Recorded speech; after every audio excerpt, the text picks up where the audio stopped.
She had the money. The mechanism was ready. The legal framework was approved. 17 European countries had already signed up, and Giorgia Meloni said no.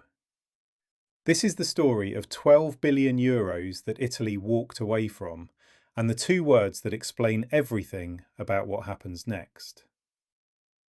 Other priorities. To understand why those two words matter, you need to go back to March 2025. NATO had a problem. Russia's war in Ukraine had exposed something uncomfortable. Europe was not ready. Not militarily, not industrially, not financially. Defence budgets across the continent were too small, too slow, too dependent on American hardware and American decisions. So NATO set a new target, 5% of GDP on defence and security by 2035. Not 2%, not 3%, 5%. It was the most aggressive military spending demand NATO had ever made, and it landed in European capitals like a grenade. Because 5% of GDP is not a policy adjustment, it is a transformation. For Italy, a country with a GDP of roughly 2 trillion euros, 5% means 100 billion euros per year in defence spending. Italy currently spends around 2%. The gap is enormous, and bridging it, without breaking the rules the European Union uses to govern national budgets, was almost impossible. Almost. Because in March 2025, the European Union created a solution. They called it the Rearm Europe plan, and inside that plan was a specific mechanism, the National Escape Clause. Here is how it works. The EU normally requires member states to keep their annual budget deficit below 3% of GDP. Cross that line and Brussels opens infraction procedures, fines, warnings, political embarrassment. But the National Escape Clause changed that calculation. Under the NEC, member states could add defence spending worth 1.5% of GDP per year on top of their existing budgets, without it counting toward the deficit limit. For 4 years. For Italy, that meant 12 billion euros in extra defence spending over 3 years, completely outside the normal rules. No fines, no infraction, no penalty from Brussels. 17 European countries activated the clause immediately. Germany activated it, France activated it, Poland activated it. Even smaller economies found ways to trigger it. And Italy, the country that had spent 2 years publicly demanding exactly this kind of mechanism, waited. Then this week, Meloni answered. She was asked directly, will Italy use the National Escape Clause? Her answer was 4 words. Today, we have other priorities.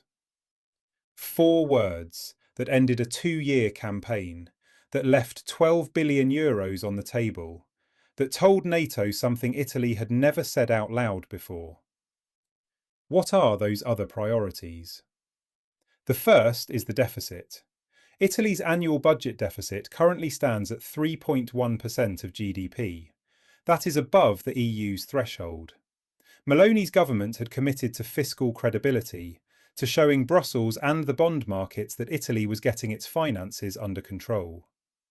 Using the NEC, even though it was legally permitted, would push Italy's headline deficit figures higher, not in violation of EU rules, but visibly higher. And in an election year, that number matters. The second priority is energy.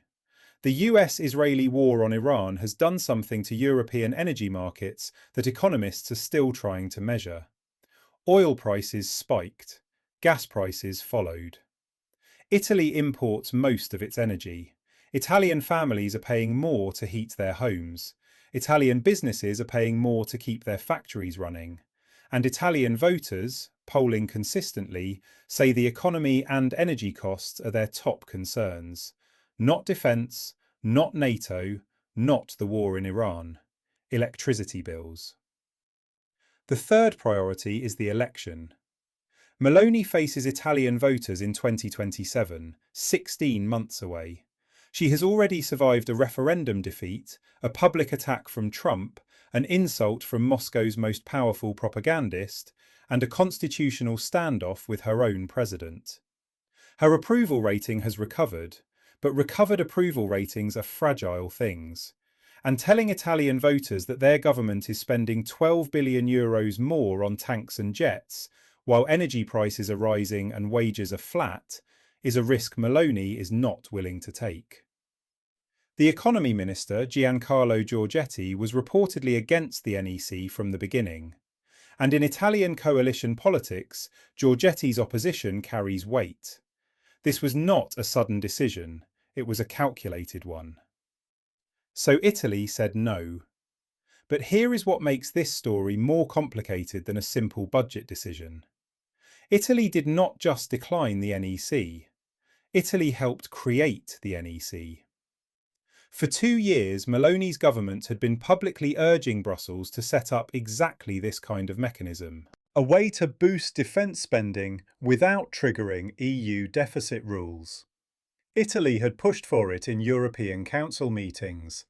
Italy had lobbied other member states to support it. Italy had celebrated when the Rearm Europe plan was announced. And then, when the mechanism was ready and 17 other countries used it, Italy declined. An EU official, speaking anonymously, said something that cut through the diplomatic language. There is nothing to stop a member state using the NEC while their deficit is over 3%. Others have. In other words, Italy could have used it. Italy chose not to. And Trump noticed. He had spent months demanding that European allies spend more on defence. He had threatened to reconsider NATO commitments.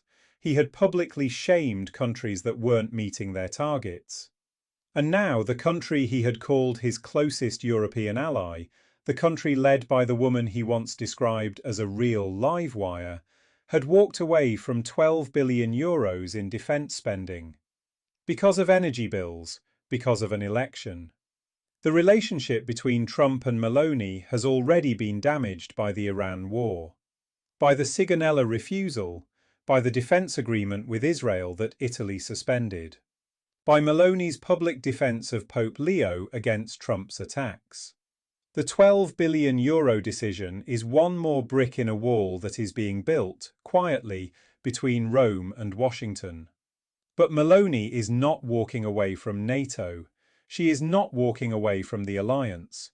She is walking a different path. The path of a leader who understands that staying in power in 2027 requires something that no alliance commitment can provide: a constituency. Italian voters did not elect her to spend €12 billion on weapons in a war they oppose. They elected her to put Italy first. And this week she did. Whether that calculation is right will depend on what happens next. If the economy stabilises, if energy prices fall, if NATO does not escalate its demands before the election, then Meloni will have made a shrewd political move. But if Trump decides that Italy's repeated no's are something he cannot ignore, if NATO begins to look at Italy's 2% spending and ask difficult questions, if the next crisis arrives before Meloni has had time to rebuild the relationship with Washington, then those 4 words, "Today we have other priorities," will look very different.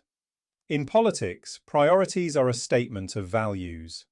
And Meloni's statement this week was clear: Italy first, alliance second. But there is one more detail that nobody is talking about. Italy has applied for €14.9 billion in safe loans. Low-interest EU loans, a separate mechanism, specifically designed to help member states buy defence equipment. Meloni did not walk away from defence spending entirely. She chose a quieter path, a less visible one that does not require her to explain to Italian voters why the government added €12 billion to the defence budget while their energy bills are rising. NATO wants money, now. publicly, visibly. Italian voters want relief in their bank accounts, in their heating bills. Meloni chose the voters, and she dressed that choice in the language of fiscal responsibility. 3.1% deficit. Rules are rules. But the EU official cut through that framing. Others have used the NEC above 3%. Italy chose not to. This was not a legal constraint, it was a political decision. And political decisions in an election year always point in one direction, toward the ballot box. If Italy's economy stabilises, if energy prices ease, Meloni may return to the NEC. But if the Iran war drags on, if Trump decides that Italy's string of no's cannot be ignored, then the €12 billion decision will be seen differently. Not as prudent fiscal management, but as the moment Italy blinked. The file is open, and Washington is reading it. Subscribe to the Record Room, because the next file is already open.